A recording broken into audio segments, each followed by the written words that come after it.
வணக்கம். எந்த விளக்கத்திற்கு உங்களை வரவேற்கிறேன். பொதுவாக ஒரு அரசு அடையாள அட்டை வாங்கணும்னாலே நமக்கு என்ன ஞாபகம் வரும்? பெரிய வரிசையில போய் நிக்கணும், நிறைய ஃபார்ம் ஃபில் பண்ணணும், ஒரு நாள் முழுக்க அங்கேயே காத்து கிடக்கணும், இப்படி எல்லாம் நினைச்சு நம்ம சலிச்சுப்போம் இல்லையா? ஆனா இந்த நிலைமை இப்ப ரொம்பவே மாறிக்கிட்டு வருது. அரசு அலுவலகங்களுக்கு நேர்ல அலையறத தவிர்த்து நாம தினமும் யூஸ் பண்ற ஒரு சிம்பிளான டிஜிட்டல் தளம் வழியா இந்த வேலைகளை எப்படி ஈஸியா முடிக்கலாம் அப்படிங்கறத பத்தின ஒரு சுவாரஸ்யமான தகவலை தான் இன்னைக்கு நாம அலச போறோம். உங்களுக்கு இப்போ புதிய பான் கார்டு தேவையா இருக்கா அல்லது பழைய கார்டுல ஏதாவது அப்டேட் பண்ணணுமா? இன்னைக்கு நாம பார்க்க போற ஆதாரத்தோட முதல் வரியே இந்த கேள்விதான். இந்த ஒரு கேள்விக்கான விடைய எவ்வளவு சுலபமான முறையில அடையலாம் அப்படிங்கிறது தான் இந்த ஒட்டுமொத்த விளக்கத்தோட மைய கருத்து. சரி, இன்னைக்கு நாம பகுப்பாய்வு பண்ண போற அந்த முக்கியமான ஆதாரம் என்னன்னு பாத்துருவோமா? இது ஹாப்பி சொல்யூஷன் அப்படிங்கிற ஒரு டிஜிட்டல் சேவையோட இன்ஃபோகிராஃபிக். இவங்க முன்வைக்கிற மிகப்பெரிய விஷயம் என்ன தெரியுமா? உங்களுக்கு தேவையான ஆவணங்கள்ல எந்த ஒரு புது ஆப்பையும் டவுன்லோட் பண்ணாம நேரடியாக நம்ம வாட்ஸ்அப் மூலமாவே அனுப்புனா போதும்னு இவங்க சொல்றாங்க. மணிக்கணக்கா செலவு பண்ண வேண்டிய ஒரு விஷயத்த நம்ம கையில இருக்கிற போன் வழியா முடிச்சுக்கலான்னு இந்த ஆதாரம் சொல்லுது. நிஜமாவே இது ஒரு சூப்பரான ஷார்ட்கட் தானே? அதோட இவங்க விளம்பரத்தோட மையத்துல கொடுத்திருக்கிற இந்த வாக்கியத்தை கவனிச்சு பாருங்க. நேரில் வர தேவையில்லைன்னு இதான் ஆணித்தரமா அவங்க சொல்றாங்க. அதாவது நீங்க எந்த ஆபீஸுக்கும் நேர்ல போக வேண்டாம், டோக்கன் வாங்கி வரிசையில நிக்க வேண்டாம்.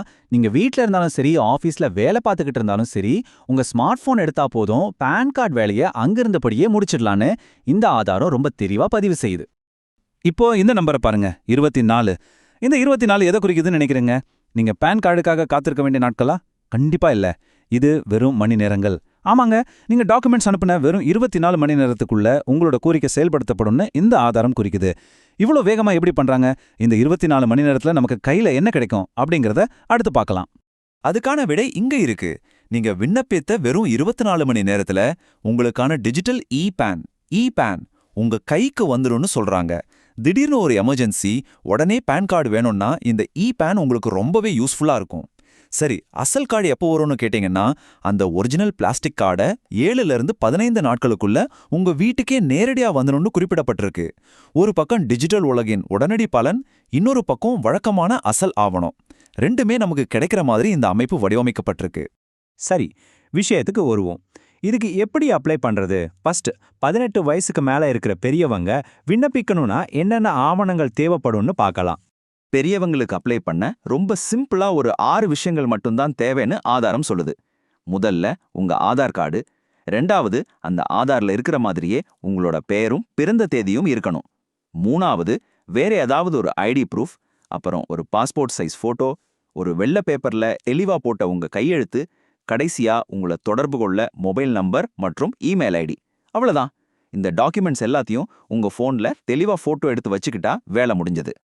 ஆனா கொஞ்சம் இருங்க. ஒருவேளை 18 வயசுக்கு கீழே இருக்கிற குழந்தைங்களுக்கு பான் கார்டு எடுக்கணும்னா என்ன பண்றது? அங்கதான் ரூல்ஸ் கொஞ்சம் மாறுது. குழந்தைகளுக்கான டாக்குமெண்ட்ஸ் என்னன்னு இப்ப பாப்போம். குழந்தைகளுக்கு பான் கார்டு அப்ளை பண்ணும்போது பெற்றோர்களோட டாக்குமெண்ட்ஸ் ரொம்ப ரொம்ப முக்கியம்.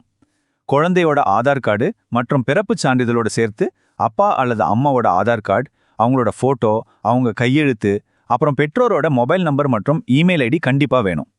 அதாவது பெரியவங்களுக்கு அப்ளை பண்றதை விட இதுல பெற்றோர்கள் தான் முழு பொறுப்பையும் எடுத்துக்கிறாங்க அப்படிங்கிறது இந்த ஆதாரம் நமக்கு உணர்த்துது. ரெண்டுக்குமான வித்தியாசம் இப்போ உங்களுக்கு கிளியரா புரிஞ்சிருக்கும்னு நினைக்கிறேன். சிம்பிளா சொல்லணும்னா, நாம இதுவரைக்கும் பார்த்த எல்லாத்தையும் 2 ஸ்டெப்ஸ்ல முடிச்சிடலாம். ஸ்டெப் 1, விண்ணப்பிக்க போறது பெரியவங்களுக்கா இல்ல குழந்தைங்களுக்கான பார்த்து அதுக்கேத்த சரியான டாக்குமெண்ட்ஸை ரெடி பண்ணிக்கோங்க. ஸ்டெப் 2, அந்த டாக்குமெண்ட்ஸை உடனே அவங்களுக்கு வாட்ஸ்அப் பண்ணுங்க. விஷயமே இவ்வளவுதான். உங்க ஆவணங்களை உடனே அனுப்புங்க அப்படின்னு உடனடி ஆக்ஷன் எடுக்கிற மாதிரி தான் இந்த இன்ஃபோகிராஃபிக் வடிவமைக்கப்பட்டிருக்கு. ஓகே, எல்லாம் ரெடி. ஆனா இது எங்க அனுப்புறது? யாரை காண்டாக்ட் பண்றது? அதுக்காக ஆதாரத்துல கொடுத்திருக்கிற வெப்சைட் லிங்க் இதுதான், happysolution.in. நாம இன்னைக்கு பகுப்பாய்வு செஞ்ச இந்த விளம்பரத்தோட கீழ்ப்பகுதியில இந்த லிங்க் ரொம்ப தெளிவா இருக்கு. அவங்களோட வாட்ஸ்அப் நம்பர் மற்றும் இன்னும் கூடுதலான தகவல்களை தெரிஞ்சுக்க இந்த வெப்சைட்டை நீங்க விசிட் பண்ணலாம்னு சொல்லப்பட்டிருக்கு. நாம இப்போ இந்த விளக்கத்தோட இறுதி பகுதிக்கு வந்துட்டோம். ஆனா முடிக்கிறதுக்கு முன்னாடி நீங்க யோசிச்சு பார்க்கறதுக்கான ஒரு கேள்வி. ரொம்ப முக்கியமான ஒரு அரசு ஆவணத்தை வாங்குறது இன்னைக்கு வாட்ஸ்அப்ல ஒரு மெசேஜ் அனுப்புற அளவுக்கு ஈஸி ஆகிடுச்சுன்னா, ஃபியூச்சர்ல வேற எந்தெந்த கஷ்டமான அரசு சேவைகள்லாம் இதே மாதிரி முழுசா டிஜிட்டலா மாறி நம்ம நேரத்தை மிச்சப்படுத்தும்? நிஜமாவே இது ஒரு ஆச்சரியமான மாற்றம் தானே. தொழில்நுட்பம் அடுத்து என்னென்ன மேஜிக் பண்ண போகுதுன்னு பொறுத்திருந்து தான் பார்க்கணும். இந்த தகவல் உங்களுக்கு சுவாரஸ்யமா இருந்திருக்கும்னு நம்புறேன். மீண்டும் அடுத்த விளக்கத்துல சந்திப்போம்.